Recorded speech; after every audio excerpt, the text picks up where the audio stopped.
Tito Soto and Senator Alan Cayetano. Madam Chair. I think Senator Gordon was going to... Well, I just wanted to interject a point on that we must give the tendency is to give absolute powers to one agency. I think the good secretary is interested in improving the flow of traffic so that business and the passengers and the riding public as well as the pedestrians can have safe, speedy, adequate transportation so that nobody will be impeded. But there would be issues on local government, the local government code, which we would have to address here. I'm sure all the senators are aware of that. So before we go in all fours and say we will give you all the rights, we will have to really find out from you what other concerns are there where you might get into a legal locking of horns with other agencies, for an example.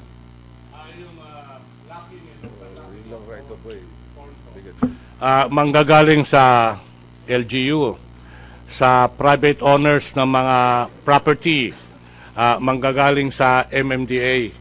Ang kaya ho natin dun sa government agencies is you integrate and you merge certain responsibilities and functions under one head.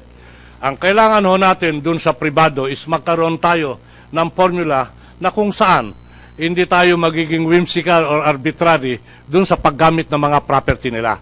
Hindi naman ho yata ugma yun. Ito ho, parang yung sinabi nyo kanina, ma'am. As a follow-up, the issue of resettlement, particularly on the train side, you have thousands of people on the trains, and every day, almost every day, there are accidents involved. What would be the position of your agency insofar as lifting these people, practically creating social engineering, and bringing these people to another area? You would have a problem of resettlement, wouldn't you? Yes, sir. And is that something that Secretary, you are... before you answer the question, perhaps I can request the senators. Secretary, go ahead and answer the question of Senator Gordon. But in your succeeding presentations, if you can include already your detailed problems and also your policy solutions, so that at least we can all ask our questions after the presentations have been made. So go ahead, please. The chairperson is really correct, because I was expecting an overview before we get into the nitty-gritty. We want the essence of the problem before we go into the essay, which is what to do and how to do it. And that is why I think the chair is correct when she says, give us an overview. What are the legal issues, the legal challenges, what are the physical problems, the resettlement issues, and then the Senate would well be within its mind to be able to help and assist the riding public into making sure that the problems will be addressed properly. Thank you, Madam Chair.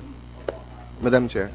Sabi po ng ating Pangulo sa kanyang SONA, no demolition without relocation. Nasabi ho ng Pangulo ito, kaya bigyan katuparan ito. Pagbibigyan ho natin ng katuparan nito, susundan ho natin yung konsepto na sinabi ni Senator Gordon na along the lines of social engineering. Along the lines of social engineering. So, nandyan ho, pag libo-libo na yung ililipat mo, kailangan i-define mo yung saan lilipat. Anong potensyal o actual na hanap buhay na nandoon? May laban ba yan o ano? Ito ho, titignan dyan. May katagalan ng konti yan. Pero mababawasan yung konting katagalan kung merong special power without going into the lines of arbitrariness and undue courses of action. Madam Chair, I just want to, on that note, I'd like to propose, move that in the next hearing regarding this, that we invite also officials from the housing sector, because this will have an housing component. I think it will all unravel later on the other agencies that Madam we need Chair. to call. In fact, also the local government mayors we need to Finance have them also, ma'am. come in.